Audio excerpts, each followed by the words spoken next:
창세기 18장 1절에서 8절까지의 말씀을 봉독하겠습니다. 여호와께서 만물에 상수리 나무들이 있는 곳에서 아브라함에게 나타나시니라. 날이 뜨거울 때에 그가 장막문에 앉아있다가 눈을 들어본즉 사람 셋이 맞은편에 서 있는지라. 그가 그들을 보자 곧 장막문에서 달려나가 영접하여 몸을 땅에 굽혀 이르되, 내 주여, 내가 주께 은혜를 입었사오면 원하건대 종을 떠나 지나가지 마옵시고 물을 조금 가져오게 하사 당신들의 발을 씻으시고 나무 아래에서 쉬소서. 내가 떡을 조금 가져오리니 당신들의 마음을 상쾌하게 하신 후에 지나가소서. 당신들이 종에게 오셨음이니이다. 그들이 이르되, 내 말대로 그리하라. 아브라함이 급히 장막으로 가서 사라에게 이르되, 속히 고운 가루 세 스아를 가져다가 반죽하여 떡을 만들라 하고, 아브라함이 또 가축대 있는 곳으로 달려가서 기름지고 좋은 송아지를 잡아 하인에게 주니 그가 급히 요리한지라. 아브라함이 엉긴 젖과 우유와 하인이 요리한 송아지를 가져다가 그들 앞에 차려놓고 나무 아래에 모셔 섬에 그들이 먹으니라. 해마다 새해 벽두가 되면 우리 모두가 나름대로 한 해 동안의 계획을 세우곤 합니다. 결과적으로 그 계획들을 실천할 수 있을지 없을지는 나중 문제고, 한 해 동안 하고 싶은 그런 계획들을 세우게 됩니다. 그런데 그 새해 계획들의 대부분은 나는 이 한 해 동안 무슨 일을 할 것인가 하는 그 일들에 집중되어 있고, 상대적으로 그런 일들을 어떤 원리의 뿌리를 받고 할 것인가, 어떤 정신에 근거해서 1년 동안 그런 일들을 하며 살 것인가 하는 한 해 동안의 삶을 지배하는, 삶을 다스리는 그 지배적인 삶의 원리를 분명히 하는 데에는 매우 소홀하다는 것을 확인하곤 합니다. 어떤 일을 할 것인가, 이 한 해 동안 어떤 목표를 세우고 그 일을 성취할 것인가 하는 것들도 매우 중요합니다. 그러나 그런 일들을 하면서 사는 이 한 해 동안 나는 어떤 정신으로, 어떤 원리에 그 일들을 지배를 받으며 할 것인가 하는 것을 명확히 새해 벽두에 결단하고 결정하는 것이 더 중요한 일일 것입니다. 저는 한 12, 13년 전부터 마음의 소원을 품고 계속 기도해 오고 있는 기도의 제목이 있습니다. 처음 그 소원을 품고 기도를 하면서는 한 2년 동안은 매일 새벽마다, 거의 매일 새벽마다 그 기도를 했습니다. 그 후에는, 지금은 그렇게는 하지 않지만은, 그러나 간간히 그 소원을 확인하며 기도하곤 합니다. 하나님, 영적인 일에 대하여, 신령한 일에 대하여, 하나님의 뜻에 대하여, 하나님의 오고 가심에 대하여, 하나님이 여기저기 던져놓으시는 하나님의 흔적들에 대하여, 아니 하나님 자신에 대하여 민감하게 하옵소서 하는 것이 첫 번째입니다. 그 두 번째는 하나님께 대하여 민첩하게 하옵소서 하는 것이 저의 소원이고 기도 제목이었습니다. 아마 이 소원은 남은 평생, 그리고 얼굴과 얼굴을 대하여 우리 주님을 보는 그 순간까지 저의 소원일 것입니다. 왜 갑자기 이런 소원을 품고 기도를 하기를 시작했고 지금도 그 소원을 품고 있는가? 그 사연이 있습니다. 12, 13년 전 그때 제가 창세기의 말씀을 가지고 아브라함을 강의하고 있었습니다. 그러다가 어느 주일에 오늘 여러분들이 읽으신 이 본문을 강의할 차례가 됐습니다. 이 본문을 묵상하다가 또 이 본문을 자꾸 여러 번 읽는 가운데 매우 선명하고 분명한, 그리고 매우 충격적인 그림을 보게 됐습니다. 제가 무슨 환상을 보았다는 얘기가 아니고, 이 본문 말씀을 자꾸 읽으면서 이 본문 가운데에서 저에게 선명하게 떠오르는 어떤 모습을 보게 되었습니다. 아브라함의 모습이었습니다. 그래서 저도 그 소원을 품고 그때부터 기도하게 됐습니다. 아브라함이 마므레 상수리 나무들, 마므레 상수리 숲을 근처에 장막을 짓고 살고 있을 때였습니다. 사실 이 마므레 상수리 숲을 근처라는 말은 아브라함의 인생에 있어서 결코 잊을 수 없는 매우 깊은 사연이 얽혀 있는 것이지요. 그 사연이 창세기 13장에 가면 롯과 관련해서 주어지고 있는 것을 볼 수 있을 것입니다. 여하튼 그곳에 자기 장막 앞에 뜨거운 햇볕이 뜨거운 정오에 앉아 있었습니다. 그런데 그때 하나님께서 아브라함을 찾아오셨습니다. 그래서 오늘 여러분이 읽은 18장 1절은 그렇게 첫 마디에 그렇게 말씀하며 시작하고 있습니다. 여호와께서 마므레 상수리 나무들이 있는 곳에서 아브라함에게 나타나셨다. 그런데 하나님께서 사람 셋의 모습으로, 세 사람의 모습으로 아브라함에게 나타나셨습니다. 그 밑에를 읽어보시면 날이 뜨거울 때에 아브라함이 장막문에 앉아 있는데 눈을 들어 본즉 사람 셋이 맞은편에 서 있더라. 근데 이 사람 셋이 보통 사람이 아니라 하나님이신 거예요. 그런데 이 세 사람이 여호와 하나님이라는 사실은 이것을 기록한 모세와 지금 우리가 그것을 읽고 있는 우리 사이에만 아는 비밀입니다. 현장에 있던 아브라함은 그것을 모르고 그냥 사람 셋만 앞에 나와 있는 거예요. 아브라함아, 이제 여호와께서 너에게 사람의 모양으로 가시느니라, 뭐 이렇게 하고 나타나신 것도 아니고, 뭐 머리에 나는 여호와다 그리고 뭐 질끈 동이고 오신 것도 아니고 그냥 사람 셋이 지나가는 거예요.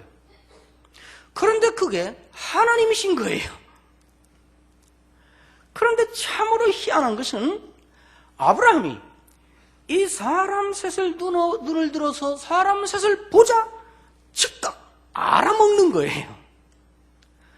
그래서 벌떡 일어나서 나가서 이 하나님을 붙잡고 절대로 그냥 못 지나가십니다. 저희 집에 들어오셔야 됩니다. 이 종의 집에 오셨기 때문입니다. 땅에 엎드려 절을 하고 붙잡고 늘어지는 거예요. 오셔서 제가 물을 드릴 테니 발을 씻으시고 잠깐 쉬시면 제가 한상 차려올 테니까 그 음식을 드시고 마음을 유쾌하게 하시고 그 다음에 저에게 은혜를 주시고 가셔야 됩니다. 이렇게 물고 늘어지는 거예요. 착각 보고 이건 예사 사람이 아니다. 그냥 사람 셋이 아니다. 하나님이시다. 내가 어떻게든지 붙잡아야 되고 모셔드려야 되고 그를 섬겨야 되고 그래서 그에게 복을 받고 은혜를 받아야서 그래야만 될 뿐이라고 즉각 알아보는 거예요. 어떻게 아브라함은 이 사람 셋이 하나님이라는 것을 그렇게 즉각 알아보았을까? 어떻게 이렇게 민감할 수 있었을까? 모르겠어요. 본문이 말하고 있지 않아요. 그러나 확실한 것은 하여튼 결과적으로 아브라함이 그 세 사람이 하나님이라는 것을 알아봤다는 것과 그것은 분명히 본문이 말하고 있어요. 그 다음에 저도 그렇게 하나님에 대하여 민감한 사람으로 살고 싶은 소원이 생겼다는 것이 이것은 뭐 부인할 수 없이 확실한 거예요. 하나님께 대하여 영적인 어떤 일들에 대하여 민감함으로 살고 싶다.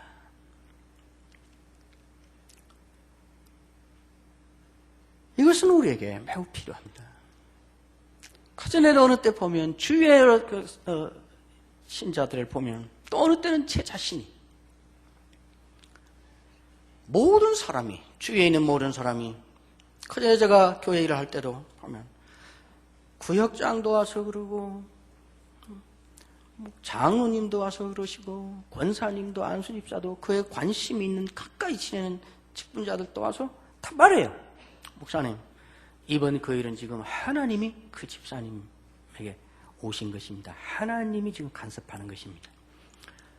그거는 하나님의 음성입니다. 다 그렇게 말해요. 그런데 본인만 몰라요. 본인만 못 알아듣고 본인만 못 보고 본인만 알아먹지를 못하는 경우가 종종 있는 것을 보았습니다. 제 자신이 그런 경우가 많이 있었습니다.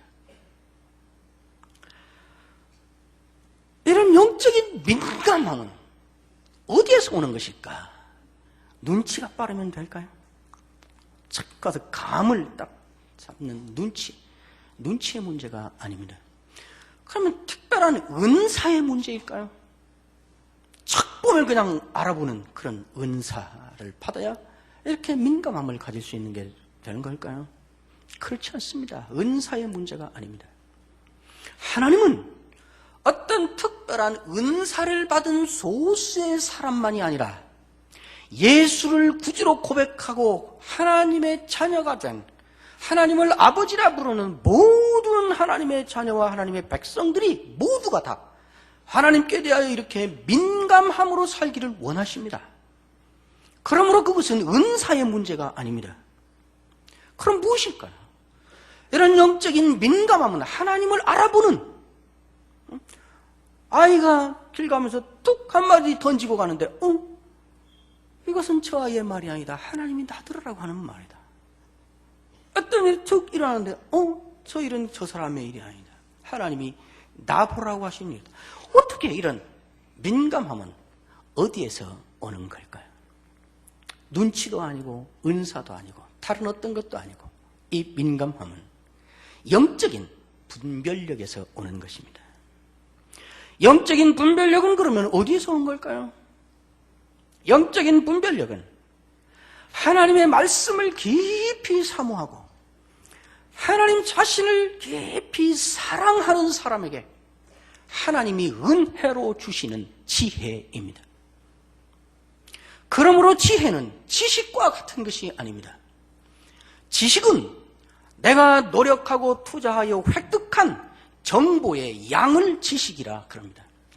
그러므로 지식은 공부한 기간에 연구한 양에 반드시 정상적인 경우에는 비례하게 되어 있습니다. 대학교를 나오신 분은 중학교를 나오신 분보다 지식이 반드시 더 많습니다. 많아야 됩니다.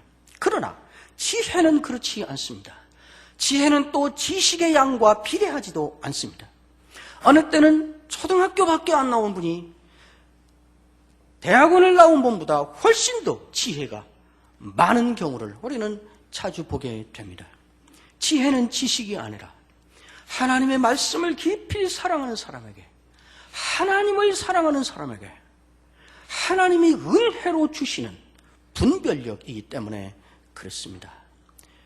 이러한 분별력을 가지고 지식은 없는데 이러한 지혜를 가지고 매우 민감하게 하나님을 인식하고 의식하면서 사는 사람들을 우리는 주위에서 자주 보게 됩니다.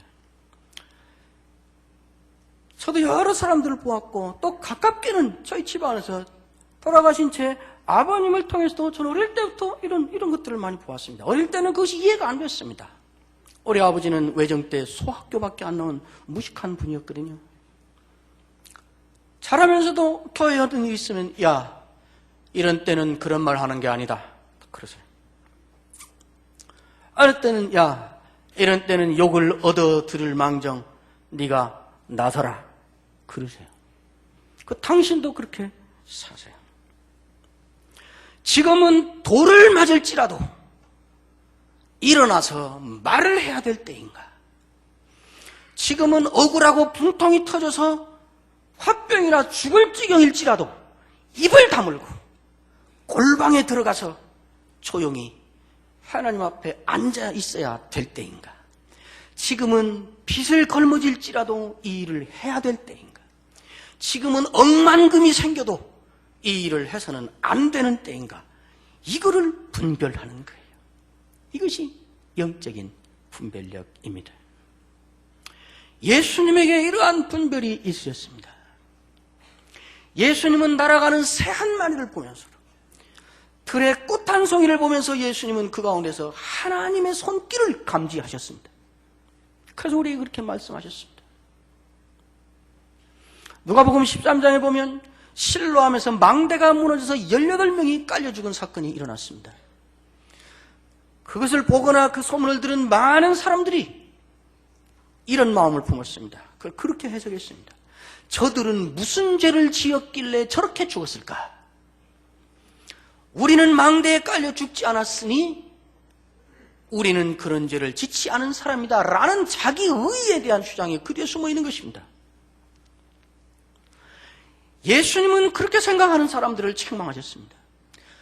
실로암의 망대가 무너져서 18사람이 죽은 것은 그들은 죄를 많이 지었고 그렇게 죽지 않은 너희는 죄 짓지 않은 의로운 사람이라는 증거로 일어난 일이 아니라 누구든지 하나님 앞에서 긴급하게 회개하지 않으면 모두가 다 이런 징계를 받는다, 이런 심판을 받는다는 하나님의 영적인 메시지라고 예수님은 그것을 분별하셨습니다. 그리고 그렇게 말씀하셨습니다.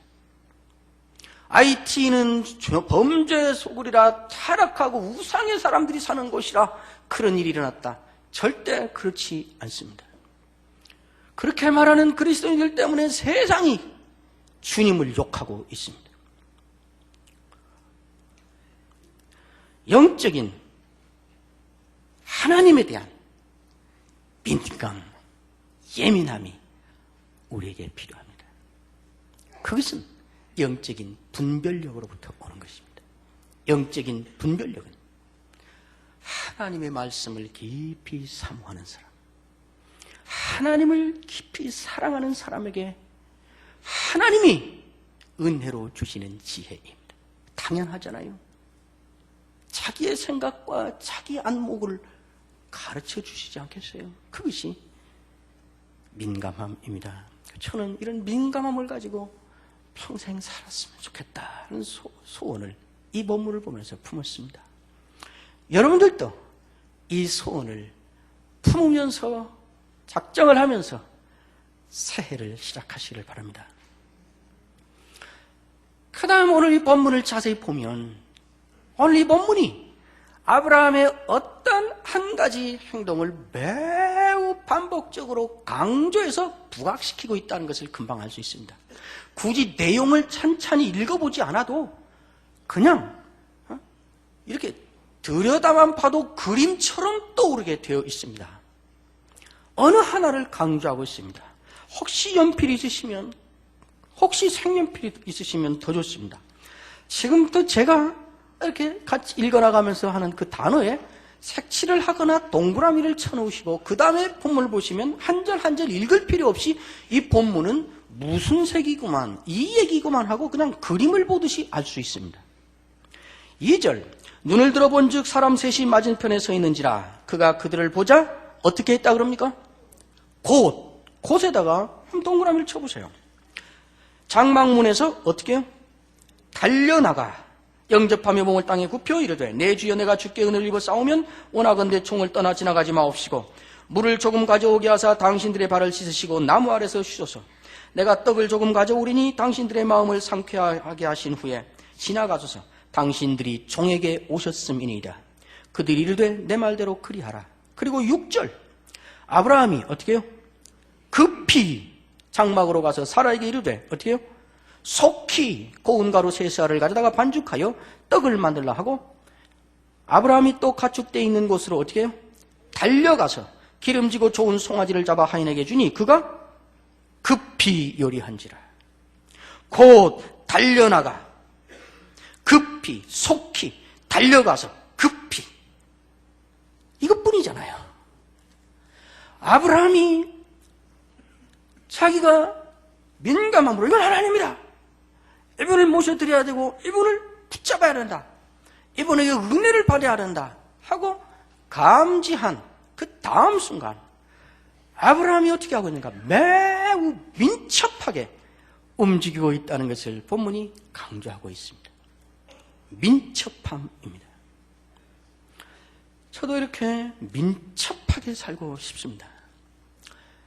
종종 보면 제 자신을 포함해서 어느 경우에 알기는 알겠어요. 아, 이게 하나님의 음성이다. 아, 이게 하나님이다. 아, 이게 내가 붙잡아야 될 하나님이시다. 하나님은 나에게 이것을 지금 말하고 있다, 요구하고 있다. 알겠어요. 다 안돼요. 자기도 그렇게 생각한대요. 그런데 무슨 연유인지 미적미적 하면서 움직이지를 않고 있는 거예요. 그렇게 하자니 손해볼 것이 걱정스러워서 그랬는지, 그렇게 하자니 자존심 상할 것이 싫어서 그러는지, 그렇게 하자니 억울한데도 참아야 될 것이 싫어서 그러는지, 하여튼 알 수 없지만은 결과적으로 민감함으로 내가 본 것, 들은 것, 깨달은 것, 안 것이 아무런 효과가 없고 결과가 없이 끝나버리는 거예요. 민첩하지 않기 때문에. 그래서 그 소원을 품게 됐습니다. 여러분, 이러한 영적인 민첩함은 어디에서 오는 걸까요? 배짱이 두둑해야 이렇게 민첩할 수 있는 걸까요?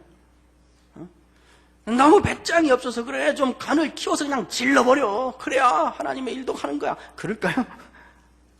아니면 성격의 탓일까요? 성격이 좀 화끈해야지, 성격이 그렇게 내성적이고 찬찬하고 그러니까 그 민첩하게 하나님께 반응을 못하잖아, 그럴까요? 그렇지 않습니다. 성격이 화끈한 사람이 그렇게 하는 거 아닙니다. 그럼 무엇일까요? 영적인 민감함이 영적인 분별력에서 오는 것이라면, 영적인 민첩함은 영적인 결단력에서 오는 것입니다. 영적인 분별력이 하나님의 말씀을 깊이 사랑하고 하나님을 사랑해서 하나님을 점점 더 잘 알아가려는 사람에게 하나님이 은혜로 주시는 지혜에서 오는 거라고 하면, 영적인 결단력은 하나님의 하나님 되심을 절대적으로 신뢰하며 사는 사람에게 하나님이 은혜로 주시는 용기입니다. 그것이 영적인 결단력입니다. 하나님의 하나님 되심에 대한 절대적인 신뢰를 갖고 사는 사람에게 하나님이 은혜로 주시는 용기가 영적인 결단력입니다. 영적인 결단력이 우리를 민첩하게 하는 것입니다. 하나님의 하나님 되심을 절대적으로 신뢰한다. 하나님 되심에 대한 절대적인 신뢰라는 것은 무엇인가? 그러면 한마디로 비유적으로 말하면 이런 것입니다.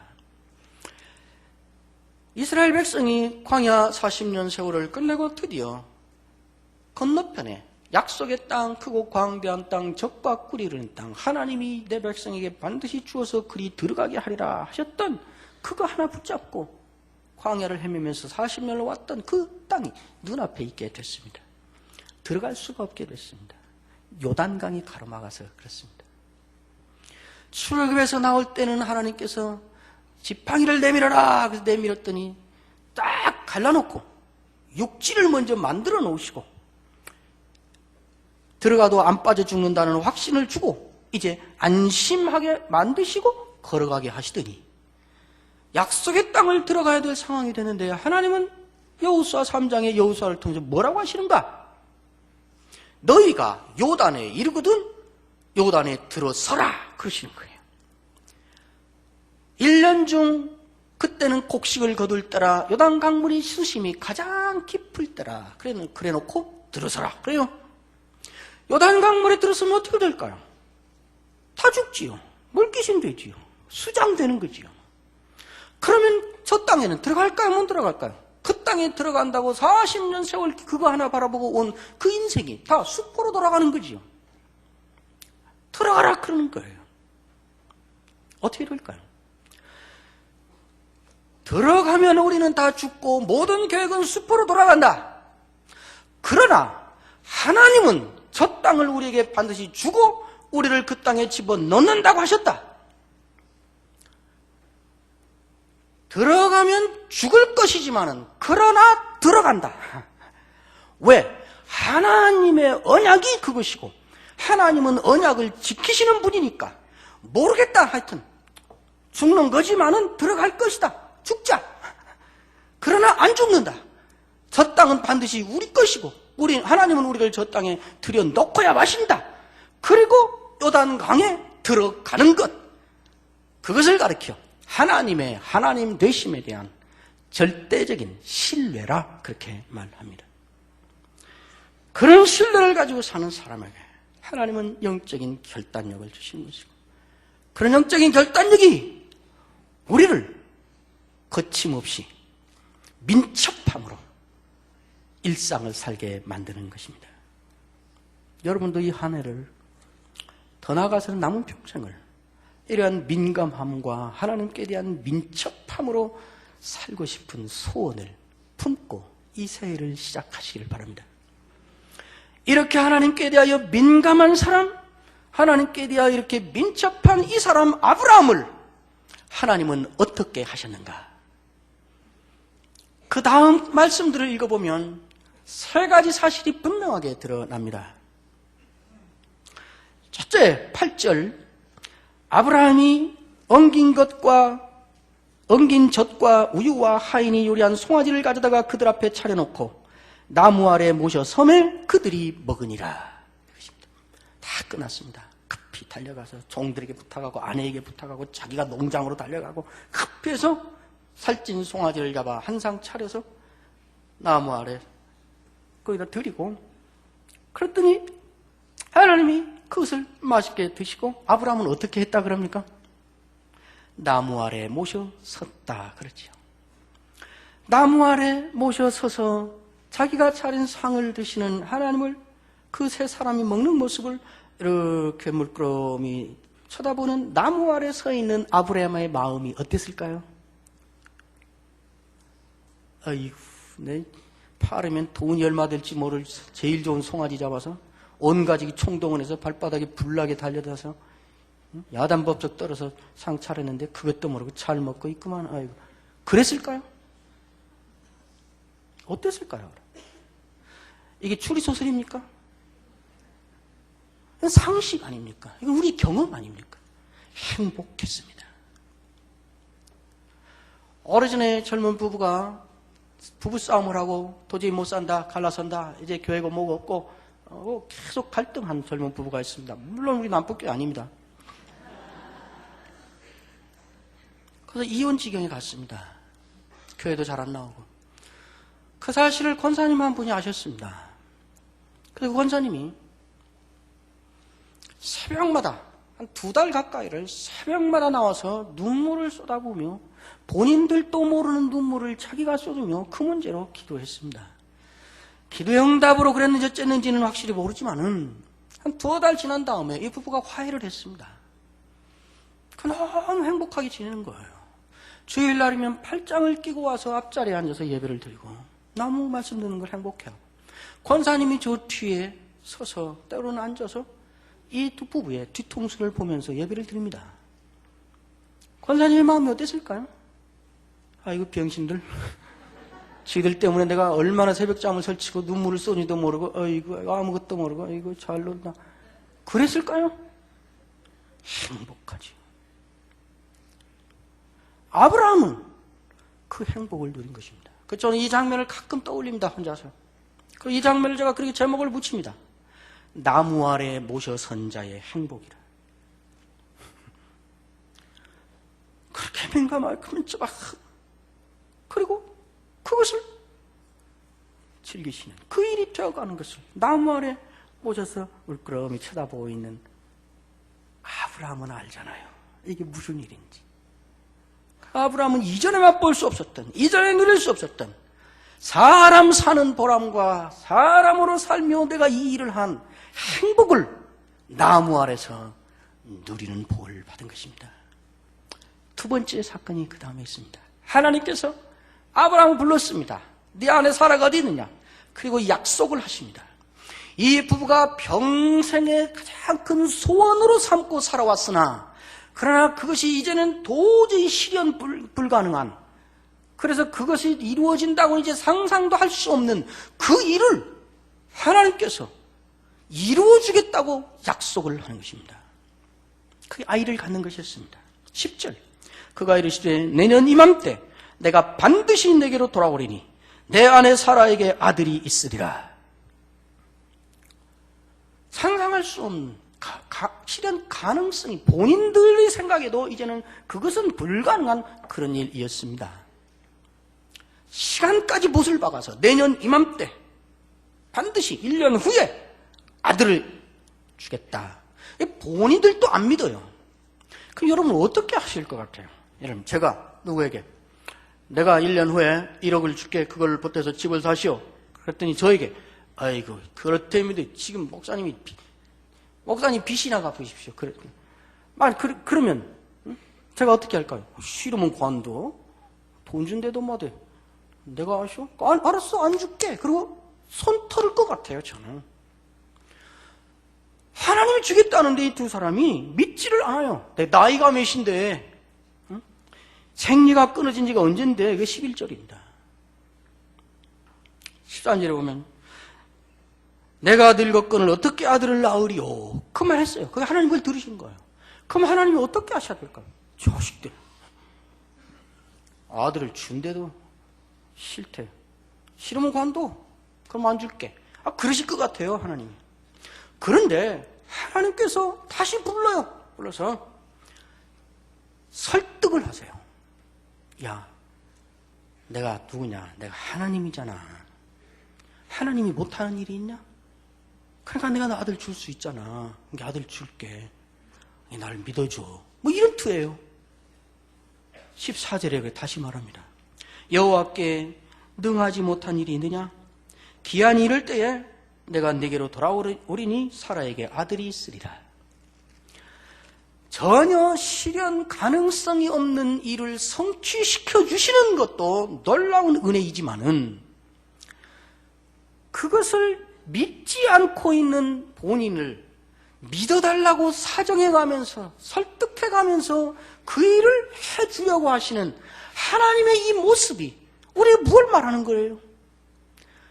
하나님께 대하여 이렇게 민감한 사람, 이렇게 민첩한 이 사람을 하나님이 지금 얼마나 귀하게 여기고 계시는가? 하나님이 지금 얼마나 이 사람을 사랑해서 이 사람에게 잘해주고 싶어 하시는가를 암시적으로 보여주고 있잖아요. 그래서 아들을 얻었습니다.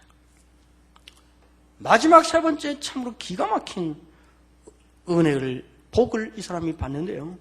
이제 다 끝났습니다. 계산 끝났어요. 돈 내고 카드 긁고 이제 나가고 안녕히 가세요. 그럴 차례예요.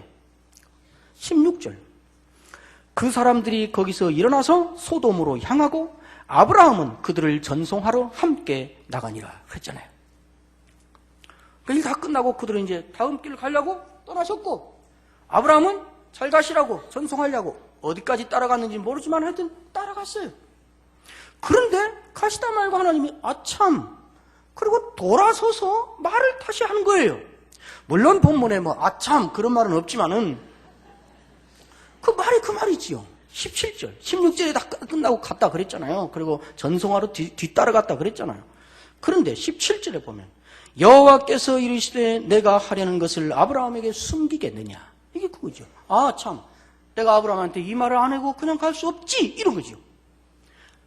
하나님이 지금 하나님이 결정하신 역사 진행에 있어서 결정적인 중요한 일을 하시는데 내가 이 일을 아브라함에게 먼저 말 안 해주고 할 수 없지. 그리고 아브라함에게 그 일을 얘기를 하시는 거예요. 그 얘기가 우리가 너무나 잘 아는 소돔과 고모라를 불러 멸하겠다는 이 이야기입니다.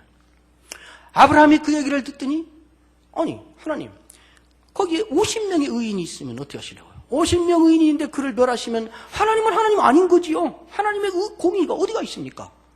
그러시면 안 되잖아요. 그러니까 하나님이 그래? 알았어. 50명 있으면 안 할게. 가만히 있다. 45명이 있으면요. 그래도 안 되는데요? 알았어. 아니 40명이 있어도 어떻게 하실래요? 40명이 있어도 그걸 멸하면 안 되지요. 그러니까 알았어. 먼지와 재 같은 저희지만은 한 말만 더 할 테니까 노하지 마시고 들어주십시오. 자꾸 말해요. 30명이 있으면 해도 안 됩니다. 알았어, 안 할게. 20명이 있으면 20명이 있어도 그 성을 멸하시면 안 됩니다. 알았어, 안 할게. 마지막 한 번만 더 말할게요. 10명이 있습니다. 10명이 있어도 그 성 멸하시면 안 되는데요. 알았어, 안 할게. 뭘 말하는 걸까요?